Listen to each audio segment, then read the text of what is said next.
God of Laundry, but they're doing this. And I have some absolutely amazing news, boys. Two amazing pieces of news. First of all, there's a story leak. We don't know if this is true, but if this is, even if 10% of this story leak is true, this is gonna be one of the greatest things that I have ever seen in gaming. It's gonna be amazing in all the worst ways, obviously. And number two, which is arguably even more hilarious, is the fact that Alana Lying Pierce probably lied about being a writer for God of War Laufey. That's right. That's right. She's probably lying about being a writer because she has said a lot of things. And when you put these things in a timeline, none of it makes sense. Okay, but that's what we're going to get onto a little bit later. First of all, the story leaks. I know you're excited. Update. According to Sony Insider, God of War Laundry is about Kratos' wife who falls in love with Hela, Loki's sister, looking for the tree of love where they can breed a female Kratos. Even if a single part of this is even remotely true, this is gonna be absolute cinema, boys. Absolute destructive cinema. Oh, please let it be so, please. When I saw this originally, a couple of days ago, I saw the original post. I wanted this to be true. I demand Sony does this. Okay? And today, when I want to talk about this, it seems a lot of people share this exact same want. A lot of people seemingly share this opinion. People want this to be true because people are done. Okay? There's no point in thinking that this game is gonna be anything but hot shit. So, at least make it funny, okay? The same way that Marathon should hire Sweet Baby Inc. to help them. The same way Bethesda should probably get Anita Sarkeesian to develop Elder Scrolls 6. You need to go all in, because at least it would be funny. It's gonna be a shit show no matter what honestly happens, but at least this way it would be hilarious. And I'm all for that, obviously. And if you're thinking, wait a minute, this sounds unbelievable and stupid, you need to look at the evidence.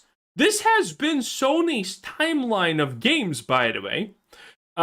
The latest one is Ghost of Yote, where you but fall in love with the evil woman that tried to kill you, that killed your brother or something, and then you adopt your brother's kid, and you a lesbian couple take care of it. I'm not kidding. That's the story of that game. Now, I'm a little bit fuzzy on the details, but that's roughly it. So, this is the last story Sony did. So, the fact that this story is like this actually is remarkably plausible, okay? The Last of Us 2 is literally the same story, by the way. Forspoken, or whatever this shit was called, okay? I don't know the story of this, but I bet it's the same. Aloy, Scissor Me Timber. There's actually more evidence that this is the route that Sony is gonna go than not, because they have made every single one of their big IPs literally the exact same fucking endgame story. The only part better than this would be if Laufey fall in love with Hela, and then they went to the land of the living, beat the shit out of Kratos, and then took the child for themselves, okay? That would be the only thing better and hotter than this. Oh, boys, it's not looking good. And this is a great post, by the way. God of War Laufey was started 7 years ago. It was made during peak woke. Exactly. This game is literally straight in the peak woke era. Okay? Here's Alana Pierce. So here's the God of War game I spent 4 years writing. The 4 years is important, by the way, because I'm going to contextualize a bunch of things which probably, which will make her seem like she's lying about being a writer on this. Honestly, I would not be surprised if Santa Monica Studios just got her like a part-time position and she like did a couple of things, and so she can finally use this as a, oh, I was a god of war writer, he to own literally the chuds. I honestly think that's possible. I'm so unbelievably proud of everyone at Santa Monica Studios. Yes, Queen. Everyone knows you're lying. I am aware of the incredible talent the team possesses, but it's more beautiful than I ever imagined. I cannot wait to play it again technically. Oh, the self-centeredness. Now, as a fan, God of War Olaufe. Okay, so this was the post that she did on Instagram. She tried to.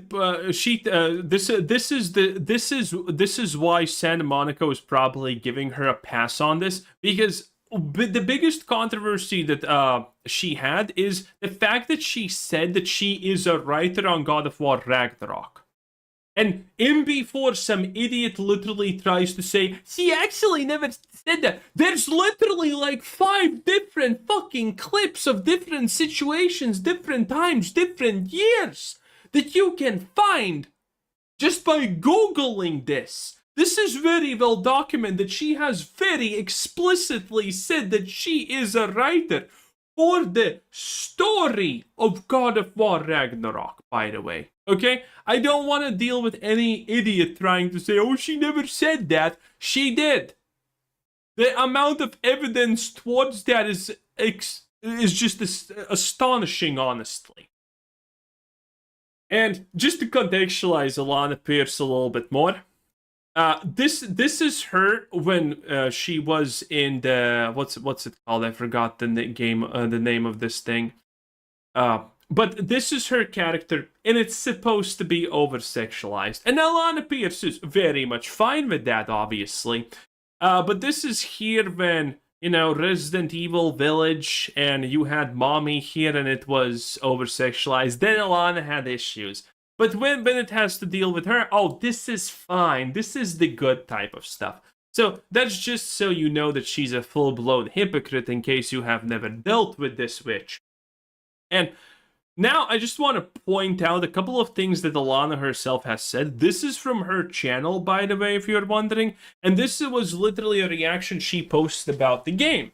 And I'm just going to give you the context now. God of War Olaufe has been in production for roughly 6 years. And Alanah Pearce has been a writer, as we looked, where was it? Here, for 4 of them. And yet, when Alanah Pearce sees the release for this game, she is completely incapable to recognize pretty much anything. Pretty much anything. And she states that, oh, when I worked at it, a lot of things probably have changed, and all of my stuff that I wanted to do was probably changed. 4 years. This game has been in development for 6 years, and you have been there from 4. She, by the way, he literally says that she has been working on this game from day one. Day one.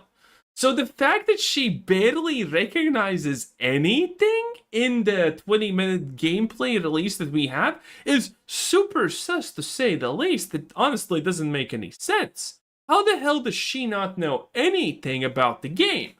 You were there for the super majority of it. You were in the design stage, and when it's 2 years left, the game's pretty much ready. You're just like kind of fixing issues and whatnot, but for some reason, Alanah just doesn't know anything. Anyway, let's just look at a couple of snippets and clips that I have of her.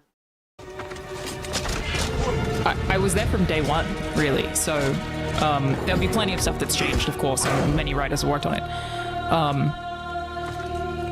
I wrote the first character bio for Faye. It was a very bizarre experience where I went to the office when we did like a tour, and the bio that I... Yes, so Faye is her own creation. Now, granted, it's probably not, because you need to keep in mind how Alanah is talking at this point.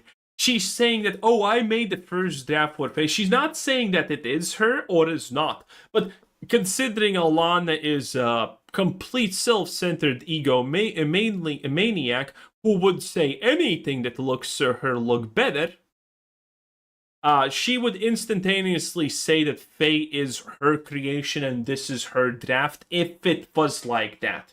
She will always take credit and omit, and just, not omit certain details when it's not good for her. So she did the first draft, but this is not the character you're playing. Now, granted, probably, a portion of that character has stayed, but still, I just want you to have more context how Alana says things. Because again, there's a reason why she's considered the absolute massive liar. Because she just naturally lies about almost everything by omitting information at the bare minimum. It's insane. And you can see this very well here. Wrote for her was printed out on this giant board underneath a picture of her, and I was like, holy fuck, that's my writing in this office, printed out on this giant board. So there's some things that, like, you can't take away. Plenty of things of mine will not be there, but it's like I was there so early that it's you kind of can't, in a way. Many things will have changed, to be clear. Yeah, so many things would have changed, but again, by the timeline, but it's 2 years left. The game's pretty much finished. They're just polishing the bugs. There's no more room for big changes. But she's already making the excuses. Oh, a lot of everything I worked on will have changed. If you were there day one, then you should recognize pretty much all of it. Which you, by the way, can see in some snippets. For example, here. Alana says, "Oh, I recognize all of this place." When you encounter first baby Grogu, it's like she's like, "Oh, this place previously has boxes." This is the start of the game, by the way. So she recognized the place because she knows what it's supposed to be, but it's completely different than she knows it, which again is impossible because unless they change the whole goddamn game in the last 2 years, it's completely impossible. Here's a little bit more. This one, these ones are a doozy, by the way. This contextualizes how she actually thinks, which is kinda insane. Out of here. Yeah, we've tried. There's no way out. And you're a talking sword. I'm not the sword. I'm the ribbons, obviously. I am, My name is Rue. the reason that character is a New Zealander was my pitch. Yeah, so Alana's impact on the game and writing is, oh, let's make him a New Zealander. That's it. That's fucking it. That's all she can. Worked from day one, 4 years out of 6, left because the game was finished, can't recognize anything in it. And then she says, yeah, the fact that they're a New Zealander was my pitch. This is insane.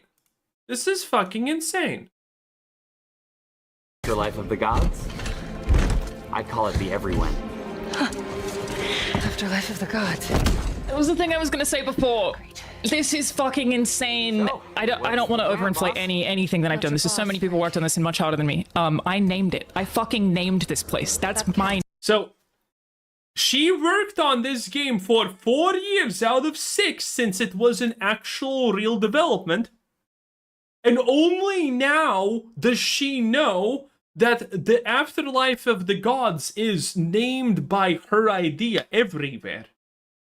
She is currently The taking horrific secrets of Bill Gates. Oh boy. Bill Gates, the man every government, mainstream media outlet and elite looked up to. He spent millions on crafting the perfect image of the wonderful wise old billionaire who publicly planned to give all of his money away. Right. I'm super excited that that'll be over 200 billion that we'll give away during that time period, and that we'll be able to save tens of millions of lives. But now, that image is being recognized for what it really is. A desperate attempt to hide the true darkness laying beneath it. Recent findings in the Epstein files make the claim that he slipped STD antibiotics into his wife's food after he himself got infected on the island. And trust me, he was a pizza lover as well, for those who know what that means. As you'll see later on, things get so much worse. It's really that bad that he's been forced to cancel his latest public appearances. Damn. And his ex-wife Melinda, the one he publicly appeared to build his empire with, is now publicly denouncing him. Well, let me say this. I think we're having a reckoning as a society, right? No girl should ever be put in the situation that they were put in by Epstein and was going on with all of the various people around him. So she didn't know the stuff he was up to, and a lot of the mad stuff Bill Gates has been involved with. She didn't know any of it. I'm not saying she did, but I don't know. I find it hard to believe that none of these wives knew what was going on. Whatever questions remain there of what I can't even begin to know all of it, those questions are for those people and for even my ex-husband. They need to answer to those things, not me. And all it took was one unsent email to confirm something people had been theorizing about for years. Now that the truth has started to trickle out, Bill has been forced to admit to at least 2 affairs with Russian women. Damn. In a town hall meeting with employees, Gates admitting to 2 affairs with Russian women and what he says about the photos of him in the Epstein files. And it makes you wonder, what else has he been hiding? Whether it be him becoming the largest landowner in the US, or buying out the World Health Organization, or convincing the public that they should be locked in their homes, or presiding over the World Economic Forum, all while secretly chilling out with Jeffrey Epstein. Yeah. Everything starts to become obvious about this guy when you really look at his creepy behavior subtly coming out in his pre-planned public appearances. What did you do? He sort of believes that the masses are going to listen to him. He tries to play like the whole nice old guy card when these billionaires who try and tell us to take this vaccine and stay indoors and do this and do that. I've got your best interest at heart. Whilst at the same time talking about depopulating the earth. I don't know if we should be trusting those people, guys. When you found out about his background? Well, I've said I regretted having those dinners. And there's absolutely nothing new on that. Of course you do. Well, he's dead. So, in general, you always have to be careful. He's like, he's dead now, so you have to be careful. Like, what? Be careful or you'll hang yourself in jail? Is that what you're saying? People are finally waking up to the other side of Bill Gates, the side he spent his life trying to hide from the public. Yeah. And we're going to uncover in this video how deep this rabbit hole truly goes. Because first of all, Bill Gates made his fortune exploiting a hole in the software industry by building a monopoly. And once we piece this story together, everything else starts to make sense about who Bill Gates really is. As when we say monopoly, we're not joking around. When Bill Gates first took over operating systems, he secured over 80% of the market share by the late 80s. Then he used that control to muscle out the rest of the competition, packaging their 1990 OS with Microsoft Word and Excel. With this unfair advantage, they then used their own developers to make something no one else could, the most compatible software ever. By doing this, Bill Gates was able to achieve a fantasy of his, becoming one of the most powerful men in the entire world, having complete control of technology throughout the 90s, and soon enough becoming the world's richest man. Wow. This gave the world's richest man they want us to know about, who's on the books, right? There's a lot of people far wealthier than him who are off the books. The world's richest man they want everyone to know about. Put it that way. Gave him contacts in high society, access to people you would never have heard of, the very people who actually pull the strings in the world. Yeah. But because his rise was so rapid and so quick, he quickly became a target from the government, who decided that his monopoly had become too powerful. But they soon would quickly realize that they couldn't stop him even if they wanted to. If Bill ended up sitting in front of a table of enemies rather than friends at his Senate hearing, then that might break up his entire empire. Billions of dollars, his childhood dreams, his need for power, and cementing his legacy as the next Rockefeller were all hanging in the balance. But Bill Gates is many things, and smart is one of them, as he had a trick up his sleeve to get in the good books with the right people, and that was with philanthropy. You see, in 1994, Bill Gates was realizing his public perception was looking terrible. As he rose up with more and more power and control over the world, his billionaire status wasn't seen favorably by most. So if you're the world's richest man, one of the most powerful men in the world, what can you do to make people like you? so that people don't go investigating your personal private life. Yeah. Well, that would be through founding a charity. So he created his first, called the William H. Gates Foundation after his father. He used it to funnel parts of his vast fortune into philanthropy. They were tiny compared to his net worth, but still more than enough for his needs. Meanwhile, he openly defied a 1995 ruling by the Department of Justice to relinquish his new monopoly on internet browsers. But Gates knew that he could get away with this if he played his cards right, especially if he could use the charity card to his advantage, and looked like he was just doing we've seen many people do that. The charity card, because they know not a lot of people are going to challenge it, and the people that do challenge it are going to look like the bad ones.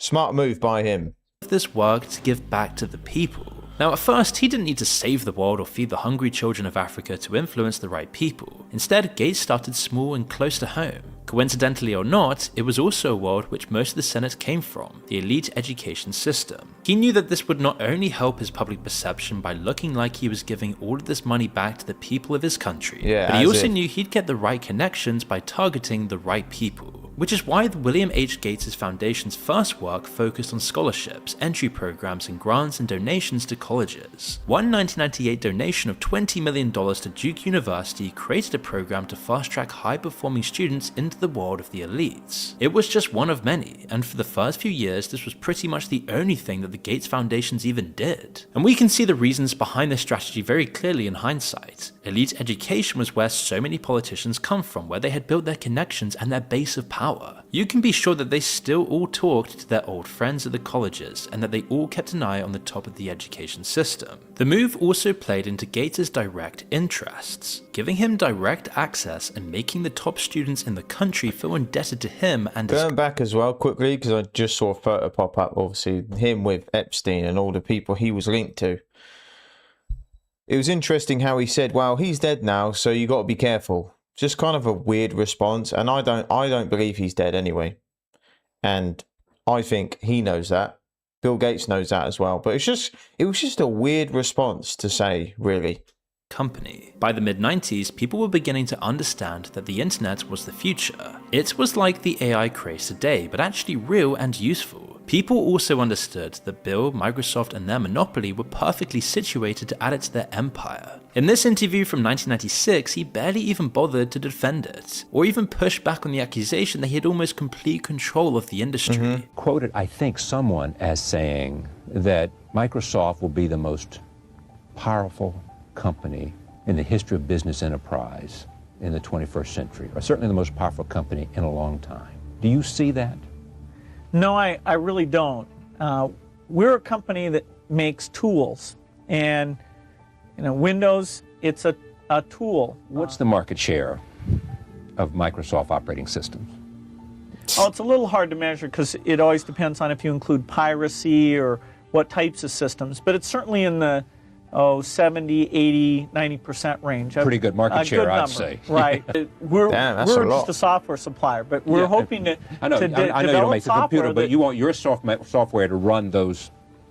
If people want to buy it to do those things, we're going to try and make it so easy to use that they find that a great decision. So much better position than everybody else, and you know it.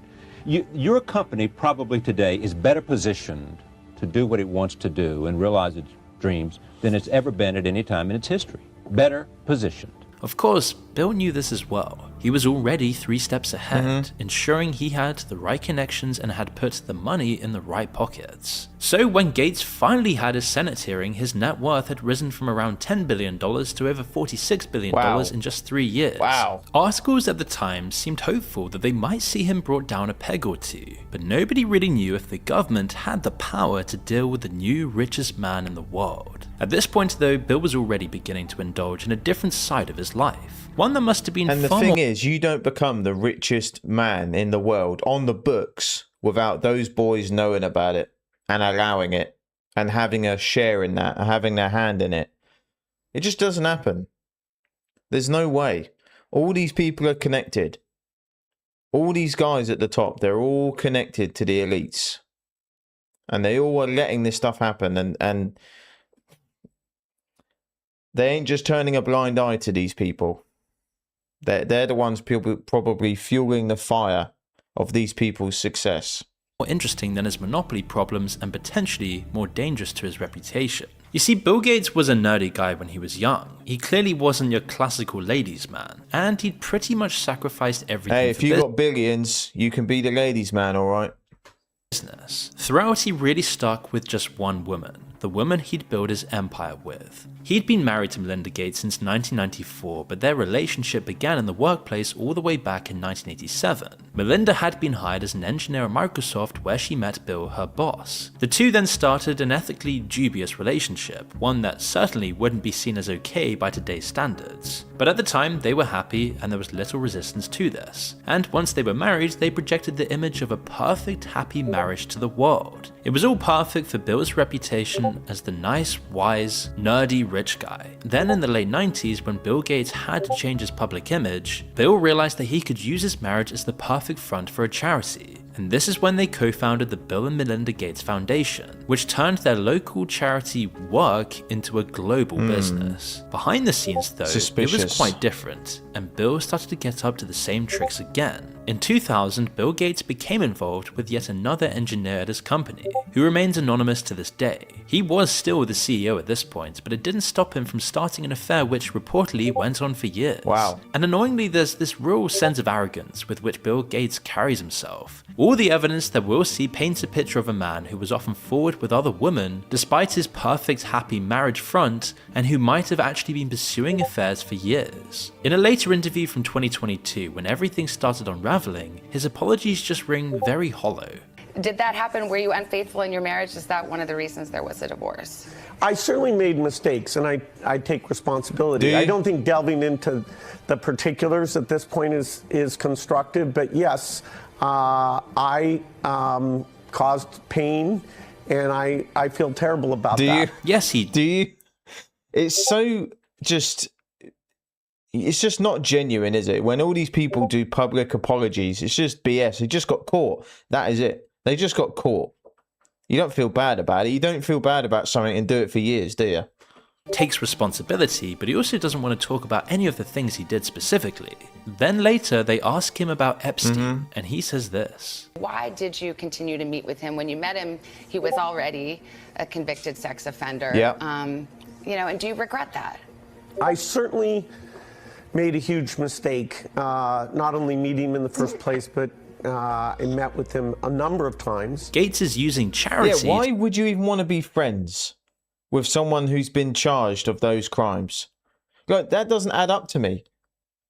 Even if all these people say, oh, I didn't know what he was doing, I didn't know what he did. But you know what he was convicted of when you were friends with him. So why there's no amount of money on this earth that I could befriend someone who's been charged with that stuff. No way. And all these people just were okay with that and didn't know what he was doing on his island, even though they were there. Apparently nobody knows, but everyone was friends with him for some reason. We ain't buying it. To justify what he did and the company he kept. He could have found some way of applying the same logic to his affairs, and you can be sure he would have done that as well. Of course, people at Microsoft knew all about these claims and who Bill really was. Everyone knew his power, and his company's power was getting out of control as well. But nobody has ever wanted to rock the boat and expose him. One, his image in the public consciousness was seemingly insurmountable, and two, he was also one of the most powerful men in America. He was someone who had opinion pieces in the biggest newspapers talking about the massive amounts of money he was giving away. Gates and his foundation weren't like the other charities at the time though. Gates was pioneering a specific kind of charity now known as philanthrocapitalism. As an ideology, it combines charity with economics and business strategy. Traditional charity focused on immediate solutions, give food to the hungry, water to the thirsty, and jobs to the poor. But as the century turned, this kind of charity was losing funding. Then when the war on terror began, the Western government's bankrolling things suddenly tightened their purse strings. So in came Gates and other philanthrocapitalists to fill the gap. But instead of following the traditional methods, they wanted to run things differently, like a company. They began taking direct control of investments rather than giving out aid, focusing on data collection and reshaping overall policies at the government level. With their grip on the money, they were controlling who got the funds and how they were used, which effectively put them in control of their partners abroad, allowing them to subtly change the directions of their policies with the implicit threat of turning off the flow of aid money, which so many people now relied on to live. Meanwhile, this idea of performative charity became the Gates Manifesto. He talked about it whenever he could. In 2007, Gates was invited to address Harvard at one of their student events, and his speech laid out the framework that he would rely on for the next 20 years. This is the same guy that was talking about depopulating the earth and how they're going to do it, and then a few years later, he says, "Oh, everyone take this vaccine, it will make you better." Yikes, man. We can make market forces work better for the poor if we can develop a more creative capitalism. If we can find approaches that meet the needs of the poor in ways that generate profits for business and votes for politicians, we will have found a sustainable way to reduce inequity in the world. Gates lays it out here plain and simple. His goal was to treat charity like capitalism and use that influence to pressure governments. He accomplished this with his network of elites. Elites like the former president of Harvard. Hang on. Who was that? I recognize that person. Hang on. He accomplished this with his network of elites. Is that Piers Morgan? On the left there? I've never seen this photo. I mean, I think I've seen it, but I didn't know Piers Morgan was involved as well. Jeez. I used to like that guy. Well, some of his stuff, he said. He's 50-50. 50% of what he says is total nonsense. And the other 50, like, he's just such a hit and miss person. That's crazy, though. I didn't know he was chilling with Epstein as well. Elites like the former president of Harvard, who has recently been forced to resign due to his own links with Epstein. Former Harvard President Larry Summers will resign from his academic and faculty roles at the university at the end of the academic year. This is all over his ties to Jeffrey Epstein. He later admitted slightly more of the truth, but only things the evidence had all but confirmed already. Quote, "I did have affairs, one with a Russian bridge player who met me at bridge events, and one with a Russian nuclear physicist who I met through business activities," he reportedly said to colleagues. Because there's only so much you can do as a billionaire. You can buy all of the things in the world and influence the economy, but you can't fully control the government. But with charity, you can become more powerful than often even presidents. Of course, he said this was all just for making people's lives better. But how much better does the world really seem a few decades under the shadowy rule of the billionaire class? Doesn't it feel like things have actually gotten a whole lot worse in nearly every way for regular people? True. It hasn't always been beneficial for the voiceless people that Gates says he champions either. Despite billions of dollars in investments and their programs for African farmers to use Gates Foundation sponsored GMO seeds and crops, the results are pretty terrible. Not only does this come across like Bill Gates is trying to neo-colonialize Africa, but it's a pretty worrying precedent for what was to come. You see, most of the world has gotten far better at farming, technology has improved, and we're just more efficient. But agricultural production in Africa, where Gates puts most of his focus, has actually dropped by 10% between the mid-20th century and the early 2000s. Critics claim this is because Gates and other philanthrocapitalists sponsored people to farm single crops for the export market. These kinds of farms are weaker than varied ones. They're heavily dependent on volatile global markets for their chosen crop, and they're much worse when it comes to feeding people. The benefits to Gates, though, are obvious. He gets to influence public policy around the world, and he gets to write it all off and pay less tax, effectively meaning that taxpayers are subsidizing all of this. But the best part of this kind of charity work is the publicity it gives him. A steady stream of newspaper reports and TV spots about his charity work legitimized his place at the top, and made it that much harder for his alleged victims to speak out. People who would appear in the Epstein files years later, standing arm in arm with Bill Gates and with their faces blacked out to protect their identities. This was also I mean, there's so many people who were doing bad things where their faces were blacked out. I don't understand why. This is what I mean, like how the Epstein files weren't released when they were found, were they? They were looked through and trimmed and cut and changed, and then they were released. That's what I believe. Strategy that a different billionaire philanthropist used to cultivate an image. When he was alive and active in high society, Jeffrey Epstein used his charity as a shield and a way to justify his lifestyle, while also using it to network, connect with the most powerful people in high society, and likely manipulating them for compromat. In reality, we now know that his charity barely gave any actual money to needy causes compared to his vast wealth. In 18 years, they only donated under $70 million to charity compared to his much, much vaster fortune. Charity was purely a way of buying leverage and influence over the most powerful people. But on paper, it looked much larger. There's even evidence that Epstein edited his own Wikipedia pages to add much larger figures. Wow. One 2013 edit claimed he donated $184 million more than he actually had. The account that made this edit has the same username he had claimed in his earlier court documents. By this point, Epstein and Gates had both been active in the charity world for years, both realizing its lucrative potential. It was also how Epstein first met Bill in 2011. This was just 3 years after Epstein had been convicted for procuring a child as a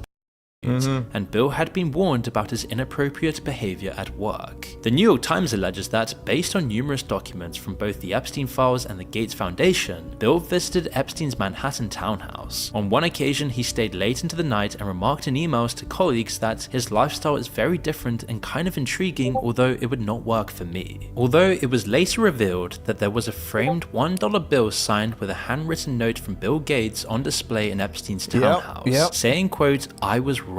Later on, a spokesperson for Gates said that the quote about it not working for me was actually just referring to the decor. But in an email from the time, he said, quote, "A very attractive Swedish woman and her daughter dropped by, and I ended up staying there quite late." I bet you It did. doesn't sound like he was only admiring the curtains and the armchairs when he visited, and it seemed to contradict this interview he gave in 2026. It's factually true that I was only at dinners. I never went to the island. I never met any women. And so, the more that comes out, the more clear it'll be that although the time was a mistake, it had nothing to do with that kind of behavior.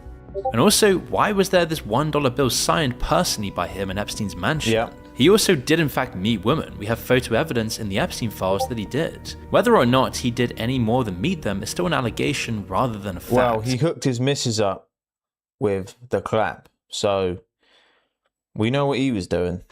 But we know he was there. The photos show Gates standing close to two women, both of which have had their faces blacked out. And according to the FBI, all of the redactions to the Epstein files have been made to protect the identities of the victims. So it leaves it all up in the air. Were these people victims, and was it Bill Gates who was the victimizer? Gates and Epstein also had intimate business connections. They were both linked by JP Morgan. In 2011, Gates was in the process of creating an investment fund with them to assist in his vaccine rollout across the developing world. Another way he increased his soft power. Epstein, meanwhile, often brought them wealthy clients while also banking part of his immense fortune with them. The most shocking revelations, though, the ones which probably led Gates to cancel his recent public appearance, are potentially much more damaging and could lead to a criminal investigation if proven correct. But remember, Bill Gates has literally spent a lifetime cultivating the kind of soft power that insulates him from the kinds of consequences that regular people might get for their crimes. Since the forming of all his these people involved in the Epstein stuff, the photos,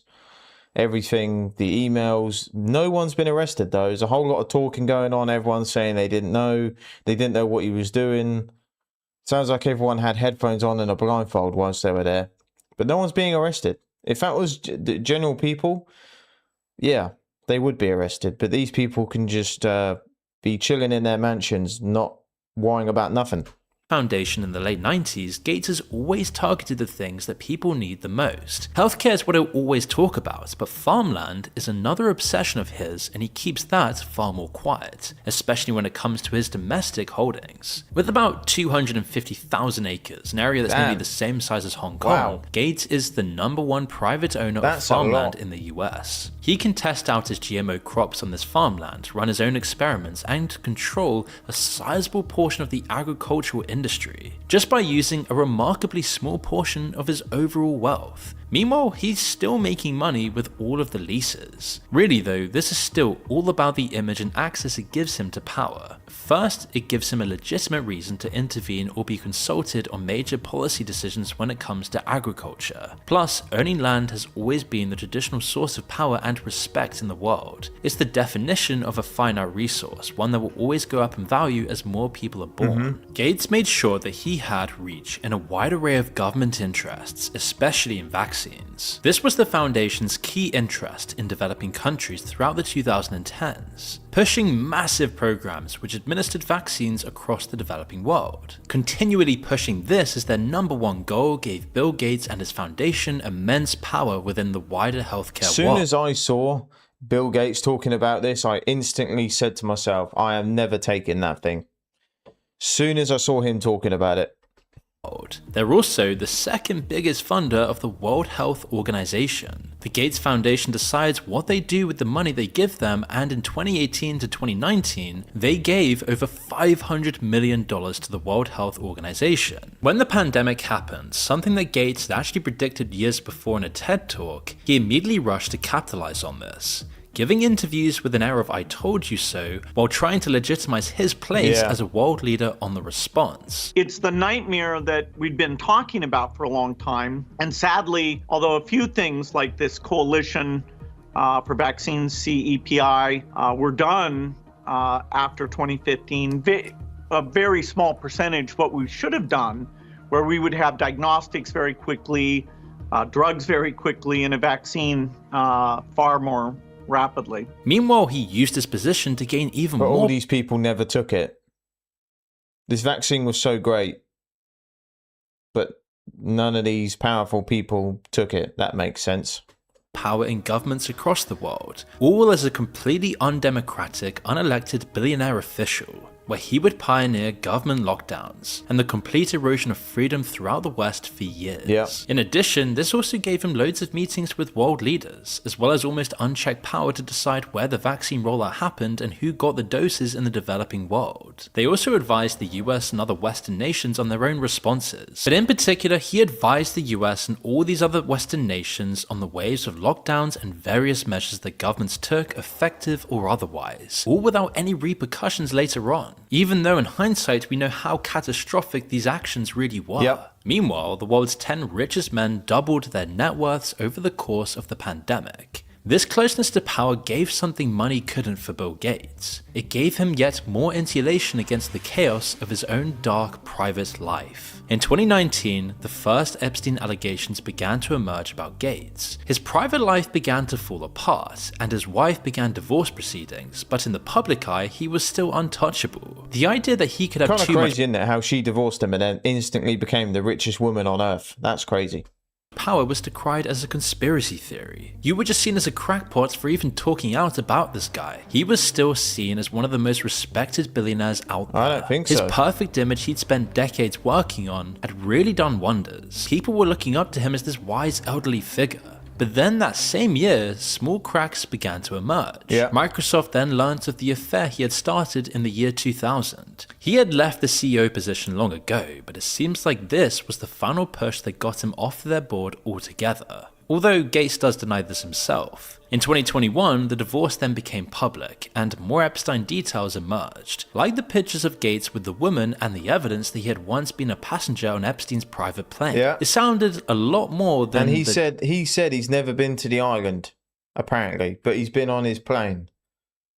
Charity dinners that Gates claims were their only contact. You know, I had dinners with him. He had relationships with people he said, would give to global health, which is a interest I have. Not nearly enough philanthropy goes in that direction. But most importantly, it brings us to the present and the most recent allegations made against Gates. The details are key. In a set of unsent draft emails, Epstein writes an account of the dirty secrets behind their time together. He writes in the voice of the right-hand man of Bill Gates. Then he goes on to describe their activities. The details are key. In a set of unsent draft emails, Epstein writes an account of the dirty secrets behind their time together. He writes in the voice of the right-hand man of Bill Gates. Then he goes on to describe their activities. From helping Bill to get drugs in order to deal with the consequences of sex with Russian girls, to facilitating his illicit trysts with married women, to being asked to provide Adderall for bridge tournaments. Epstein often wrote messages like this, perhaps to record potential blackmail and compromise material on his rich connections, although there was no evidence released alongside the email draft. Some of what he says though about the affairs at least and Bill's specific proclivities towards that can be corroborated. Numerous women have also described having to turn down Bill at various work and charity events after he made inappropriate advances. But this is all just speculation though. Bill has thoroughly denied the accusations. Well, of course he has. Melinda Gates, on the other hand, seemed to wash her hands of it in this interview. Unexpected, beautiful place in my life. So whatever questions remain there of what I can't even begin to know all of it, those questions are for those people and for even my ex-husband. They need to answer to those things, not me. Well, and I am so happy to be away from all the muck. She was a part of that world for many decades, and like other elites... You guys have to let me know what you think. I mean, all these people and wives of these people that were there, they say they didn't know anything. I'm just not buying it. Me, personally. I'm not buying it. She isn't going to say anything of substance about her own personal experiences. In February of 2026, shortly after these allegations emerged, Gates cancelled an appearance at an AI summit, and it was the first step on his inevitable path of public disgrace, but it's still light years away from any actual consequences. Yeah. So far, despite the massive amounts of evidence of a wide-reaching conspiracy, we've only really seen one arrest in the fallout of the Epstein files. That's crazy. The scapegoat chosen was former Prince Andrew, and he's been the only elite to suffer any real penalties. And it isn't even related to trafficking at all. Instead, it's like a pathetic version of Al Capone getting locked away for tax evasion instead. Yeah. It is,